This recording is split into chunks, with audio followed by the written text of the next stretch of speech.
Alright guys, welcome back to another video, and today we're here to take a look at and talk about the Apple Vision Pro 1 year later. As you guys know, I got this last year, and like a lot of YouTubers, or unlike a lot of YouTubers who bought this, I did not return mine. I still have mine 1 year later, so I figure I'd do an update video just giving you guys my thoughts on how I've been using this, how things have changed over the last year with this thing, and if it's still something I regret buying or, use all the time, whatever the case may be. And the mods that I've done to this thing to make it a little bit more comfortable and all those sorts of things. So I'm excited to talk about this thing because I still have been using it. There is some stuff to talk about here, and no, I don't think I wasted my money on this. Let's go ahead and get into the video. Gaming tech, eating brekkie is the gaming tech. Going for a brekkie is the gaming tech. Gaming tech is the gaming tech. Gaming techie. All right, guys, the first thing I want to talk about is the fact that, obviously when this thing first released, we were on 1.0, and now we're on VisionOS 2.0. So a lot of changes have come with that, with 2.0. And the tracking has gotten better. That was the big thing that I was really looking forward to with the hand tracking and not just the hand tracking, but the eye tracking is a lot more accurate than it used to be and stuff like that from 1.0. It works really well. So that's been really fun to be able to use all these applications and stuff like that and really rely on eye tracking. Obviously, that being the standout feature from the Apple Vision Pro. It's still a standout feature now. And every time I get into the Apple Vision Pro, it still feels surreal that I'm controlling all the different applications, controlling all these different windows and stuff just by using my fingers and pinching around and stuff like that. And it works super well and even better than it did on day one. So that's still as amazing as it ever was and even better now today. But one of the big features that they added with 2.0 that really, boosted productivity for a lot of people that a lot of people were looking forward to is back on 1.0, they did have something called Mac Virtual Display. Basically, you turn on your Mac and you look at your Mac and you hit connect, and then you have a gigantic window in front of you of your Mac.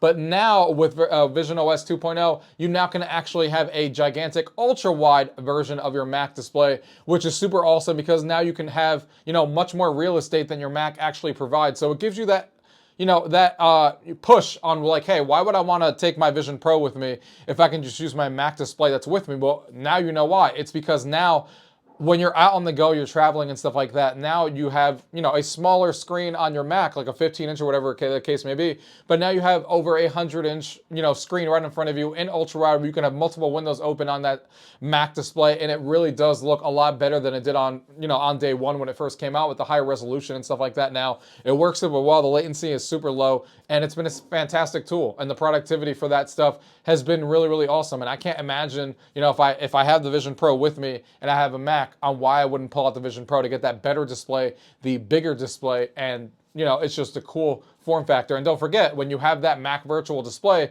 you still have the whole library of apps that are on the Vision Pro, so you can still put, the Apple Music player sitting on the right of it, or, the Photos application opened over here, whatever the case may be, so you have a gigantic workspace around you that you can use, and you can connect your keyboard, your mouse, and all that stuff, and really get some real work done, and it has really been a blast to use ever since OS 2.0 came out. One of the other things that this thing has always impressed me with is the Apple Immersive videos. When they first came out on here with the Apple Immersive videos, there was only a couple of them that you can actually watch, and that demo experience that they put on here is still something I showed today to everyone else who comes over and sees the Apple Vision Pro for the first time, and it really is mind-blowing on how good that thing is. I mean, people, when they first see that, are like, holy shit, this is the future of entertainment. And I still feel that way today. And yes, we have gotten a lot more experiences like that now, like the NFL experience that they did, the NBA Finals experience that they did with this. They've done, immersed, they full-on video of this as well. They've added more of those, the nature videos and all that stuff, and they really are just as impressive as they were day one. They did a music video version of it as well. It's just really awesome, and they just released one a couple weeks ago, so hopefully they keep consistently making, these spatial videos, because it really is an immersive 180 3D, immersive video, and it's just amazing to watch, and it really does blow people away when they've never seen anything else like this. None of my family and friends have seen anything like this, and they're like, holy shit, it really feels like you're at an NBA courtside game, or it really feels like I'm in the NFL game. I wish I can watch more live content with this, and that's kind of where I want this thing to go. It's awesome that they're releasing these videos, but I hope one day they're like, hey, we're going to have live entertainment from live concerts that when they first come out, or live NBA games, or live NHL games, or live baseball games, where you can just go in there and watch it in immersive format and pay, whatever the cost is going to be, and watch them in this format, not just pre-recorded stuff that's added at a later date. But if what they've done over the last year of adding more content and adding these things on here really has an indication on where this medium can go, this really does have a future in my opinion. This is much better than watching a 2D video. It's just much more immersive, much more fun, and it's just a really cool way to watch it. And I'm always looking forward to the next immersive video that drops. And the one that came out a couple weeks ago was always awesome, and I can't wait to see what they do next with that, and hopefully they keep pushing forward. One of the things that obviously was talked about with this is the movie watching experience, and that is the number one thing that I use this thing for.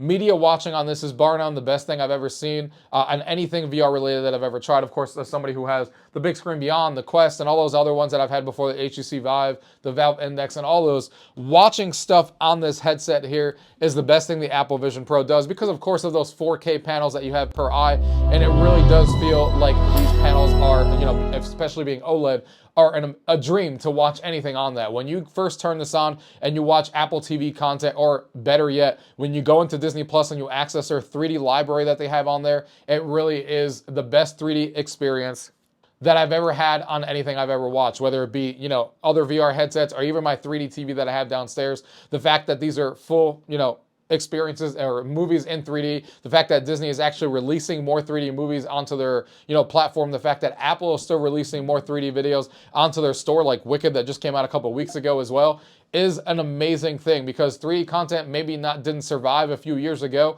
because of, you know, the pesky glasses that you had to wear and stuff like that, and the fact that it wasn't as great of an experience, and you were always losing a little bit of resolution when you wore those 3D glasses because they had to half the resolution to get it to go on 1080p on the eyes.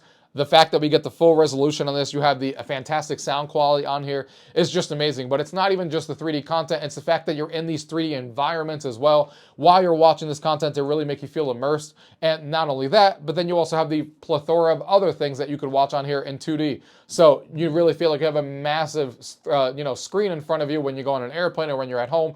And it is, as somebody who has multiple screens in this house, it really is the best TV in the house.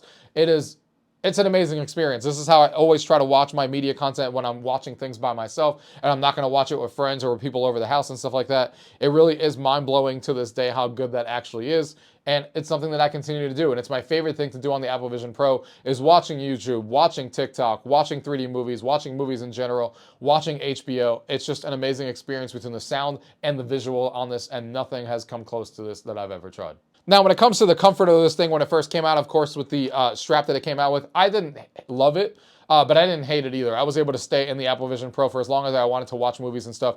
But I did get this global cluster, you know, module here, as you see here, that's installed on the Apple Vision Pro, and it kind of reminds me of like the Elite strap on the Quest, where it has like a dial on the back, and then you can move it up and down as this nice foam in the front here, and in the back that's really plushy.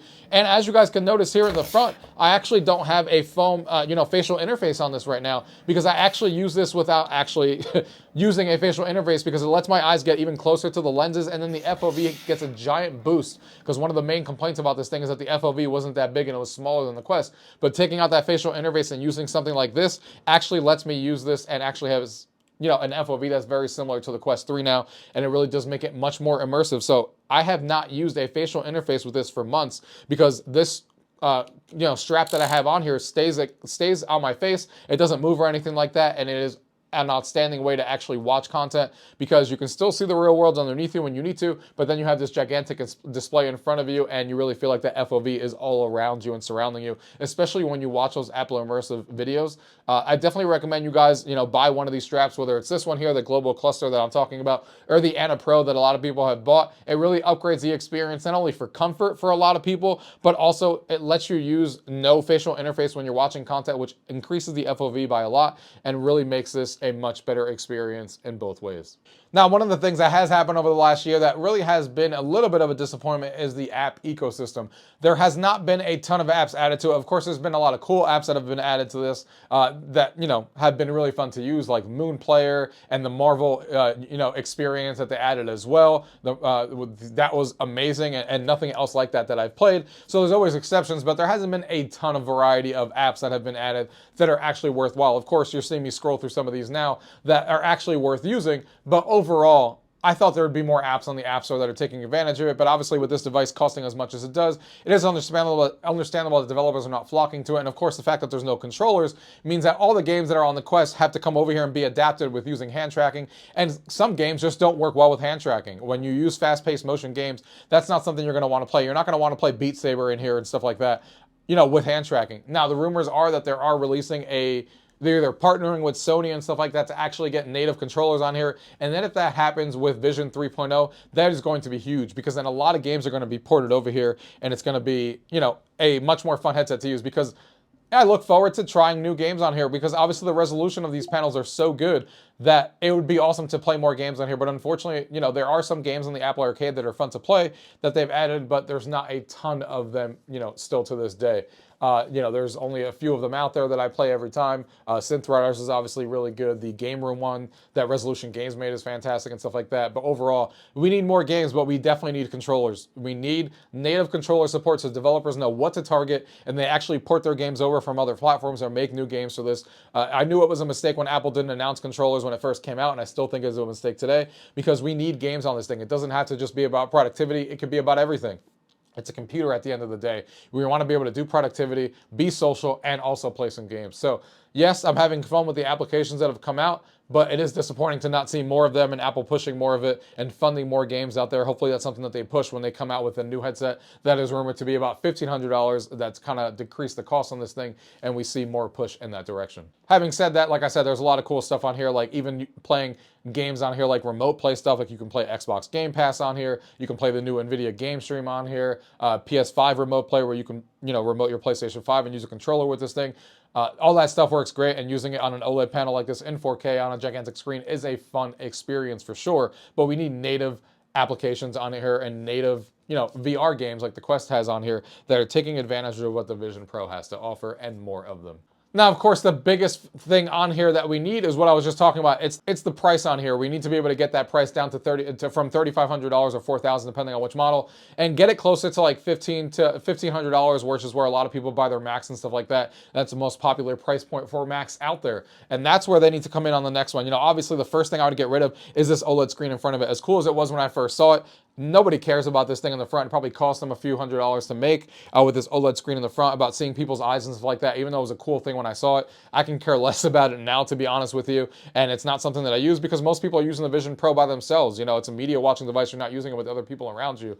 So it'd be much better if we just got rid of that, save that money and that cost, and start bringing stuff down. If they need to lower the resolution a little bit, do it. As long as we get more people out there building apps, you get controllers on here, and you decrease that price going down, we'll get more content made for this thing, and then we'll be in good shape. And I can't wait to see what features come out on Vision 3.0 and what they're going to be pushing on there now that they've had more time with it, and what we're going to get. But to wrap my thoughts up, I have no regrets with the Apple Vision Pro. As I've been talking about, with the comfort mod that I did, with not having a facial interface here to get the FOV even bigger, with the Apple Immersive videos that come out every month or month and a half or so that I put on here. But my main thing I use this for is basically a movie media watching device. I go in here sometimes and I watch YouTube. I go in here sometimes and watch 3D movies on Disney Plus that come out. I can't wait to watch Moana when that gets added on there. I go in there and use the Apple TV application when they release movies on there, like Wicked and stuff like that, and increasing my 3D library. And that's my favorite thing to do on here, is just media watching. Sometimes I do a little bit of productivity, like using my Mac and stuff like that on it.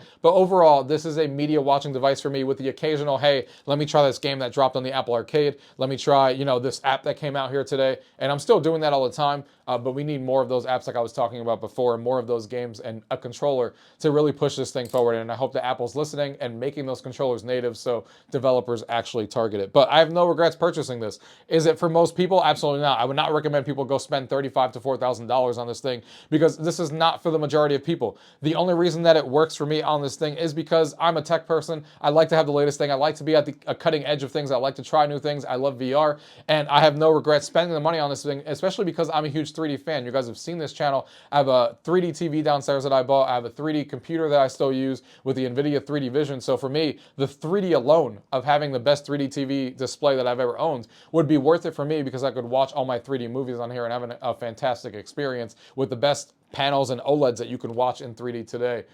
So for me, that in and of itself was worth it. But obviously, that's not going to be most people, and I wouldn't expect it to be most people. So unless if you have money burning in your pocket and you like to be at cutting edge, obviously wait for their cheaper version. But for me and myself, I don't regret buying this at all. I'm having fun with it every day.